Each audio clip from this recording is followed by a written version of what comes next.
Bismillah, Assalamualaikum warahmatullahi wabarakatuh.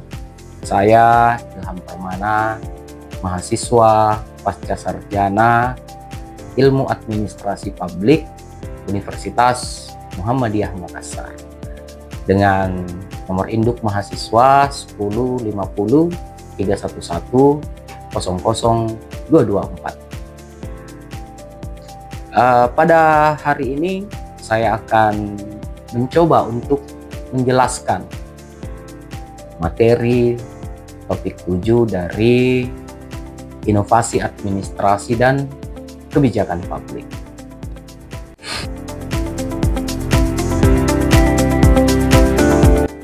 Pada topik 7 menjelaskan bahwa best practice dari inovasi publik itu menjadi referensi penting bagi pemerintah dalam merancang dan mengimplementasikan perubahan yang efektif dan berkelanjutan. Nah, sebagaimana dalam praktik-praktik ini tentu mencerminkan beberapa pengalaman-pengalaman yang telah dilakukan oleh beberapa negara-negara yang sudah berkembang dengan mengadopsi sistem best practice yang cenderung telah berhasil. Pemerintah dapat meminimalkan risiko kegagalan dan mempercepat proses transformasi dalam pelayanan publik itu sendiri.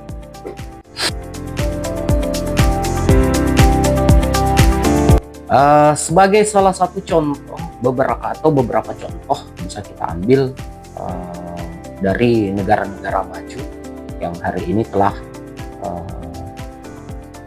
melakukan inovasi pelayanan publik itu sendiri, seperti di negara Estonia itu sudah menerapkan e-government dan digital society. Nah, Estonia ini dikenal sebagai salah satu negara yang sistem pemerintahannya berbasis digital. Digitalisasinya pun ini memberikan peluang bagi masyarakat, tidak hanya kepada masyarakat Estonia itu sendiri, tetapi sistem digitalisasi yang diterapkan di negara Estonia ini membuka peluang kepada masyarakat secara global tentunya. Seperti misalkan ada beberapa implementasi e-residensi yang dimana secara global, meskipun warga masyarakat di luar dari penduduk Estonia itu dapat mendirikan perusahaan di Estonia secara digitalisasi, bisa mendirikan perusahaan, bahkan bisa menjadi warga negara Estonia tetapi secara digitalisasi.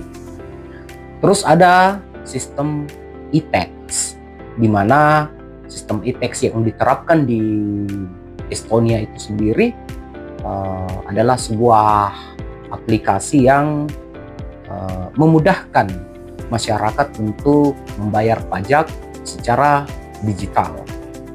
Terus ada e-voting. E-voting itu sendiri sebuah aplikasi atau layanan publik yang diterapkan di negara Estonia itu untuk digunakan oleh masyarakat dalam hal pemilihan umum tentunya. Jadi masyarakat tidak harus datang ke TPS seperti yang ada di negara kita, tetapi melalui aplikasi e-voting itu sendiri sudah bisa untuk menyalurkan hak suara dari masyarakat itu sendiri.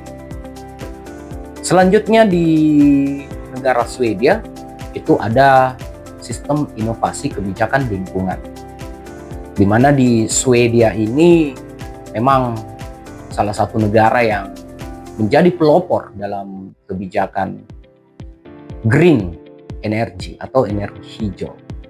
Nah, di Swedia ini sistem seperti misalkan sampah daur ulang atau limbah-limbah rumah tangga itu dapat didaur ulang untuk menjadi karbon atau sumber energi yang terbarukan. Nah, sehingga di negara Swedia itu sendiri bisa dikategorikan sebagai negara yang memiliki sistem lingkungan yang cukup bersih dan cukup baik tentu. Terus di negara Singapura ada namanya Smart Nation Initiative. Nah, di negara Singapura itu mengembangkan Smart Nation sebagai strategi integrasi teknologi dalam layanan publik. Nah, di mana penggunaan AI, Big Data, dan IoT itu meningkatkan efisiensi bahkan transportasi dalam layanan kesehatan juga tentunya. Nah, Smart Nation yang diterapkan di negara Singapura ini sudah lama berkembang tentunya, sudah diterapkan dari tahun 90-an. Kalau saya melihat dari beberapa jurnal bahkan dari beberapa sumber media itu sendiri, memang negara Singapura ini adalah sebuah negara yang maju tentunya, bahkan hampir sebagian besar kebijakan yang diterapkan oleh negara Singapura ini sudah berbasis digitalisasi. Oleh karena itu, negara Singapura bisa dikategorikan sebagai negara yang cukup maju dan berkembang. Terus di Indonesia sendiri adalah sebuah negara yang berkembang. Sistem inovasi publik di negara kita hari ini itu kalau saya gambarkan sudah berbasis teknologi. Meskipun di Indonesia itu penerapan sistem teknologi yang ada di Indonesia hari ini memang belum cukup maksimal. Dikarenakan karena ada beberapa kendala, salah satunya adalah literasi digital yang kurang, dan yang kedua pembangunan infrastruktur yang belum terlalu maksimal, dikarenakan karena Indonesia ini terdiri dari beberapa pulau-pulau, bahkan terdiri dari beberapa suku bahasa tentunya, dan ini yang menjadi salah satu kendala dalam penerapan sistem kebijakan publik itu sendiri yang berbasis digital. Kesenjangan digital seperti itu. Nah, oleh sebab itu pemerintah dalam hal ini lebih meningkatkan literasi digital untuk memaksimalkan tingkat partisipasi masyarakat dalam menerapkan sistem digital berbasis teknologi itu sendiri. Terus di negara India ini menerapkan sistem yang namanya sistem Aadhaar atau sistem identitas digital terbesar di dunia, di mana sistem Aadhaar ini adalah sistem yang identifikasinya secara biometrik nasional. Nah, di mana salah satu fungsi terbesarnya adalah mempermudah akses layanan sosial dan keuangan itu sendiri. Nah, di India ini untuk memaksimalkan penerapan sistem digital, di satu sisi juga terus berupaya untuk memberikan pemahaman digitalisasi kepada warga masyarakat India itu sendiri, sehingga dengan kemajuan teknologi, dengan kemajuan sistem yang terus ditingkatkan oleh pemerintah India, masyarakat itu mampu bersifat adaptif terhadap setiap perkembangan atau setiap pelayanan yang diterapkan oleh negara India itu sendiri. Terus di Kenya itu ada mobile payment system atau disingkat M-Pesa. Nah, M-Pesa di sini memungkinkan transaksi keuangan itu melalui ponsel, meningkatkan akses layanan keuangan, bahkan meningkatkan layanan akses keuangan di daerah-daerah terpencil.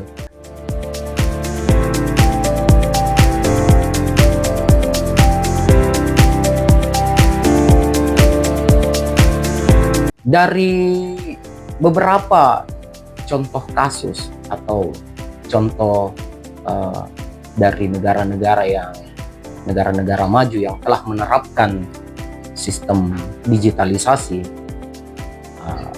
tentu ada beberapa hambatan atau kendala, di mana dalam penerapan itu sendiri terdapat berbagai macam, salah satunya adalah ancaman cybercrime atau penggunaan data-data pribadi warga masyarakat yang digunakan oleh beberapa oknum atau golongan tertentu yang untuk melakukan hal-hal yang tidak sepatutnya, atau boleh dikatakan melakukan kejahatan, tentunya kebocoran data.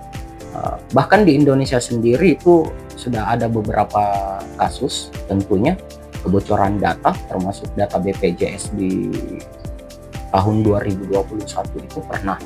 Nah, bagaimana untuk meminimalisir kendala-kendala seperti itu? Tentunya dari pihak pemerintah harus berupaya semaksimal mungkin meningkatkan sistem keamanan secara digitalisasi. Baik itu misalkan menerapkan verifikasi code 2 langkah atau verifikasi semacam akses biometrik untuk para pengguna, terus memperkuat undang-undang ITE, sehingga kebijakan-kebijakan seperti ini atau pengawasan-pengawasan dari pemerintah seperti ini bisa lebih meningkatkan kepercayaan masyarakat itu sendiri. Mungkin itu yang bisa saya paparkan pada hari ini untuk materi ke-7. Terima kasih. Lebih dan kurangnya mohon dimaafkan. Wastabiqul khairat. Wassalamualaikum warahmatullahi wabarakatuh.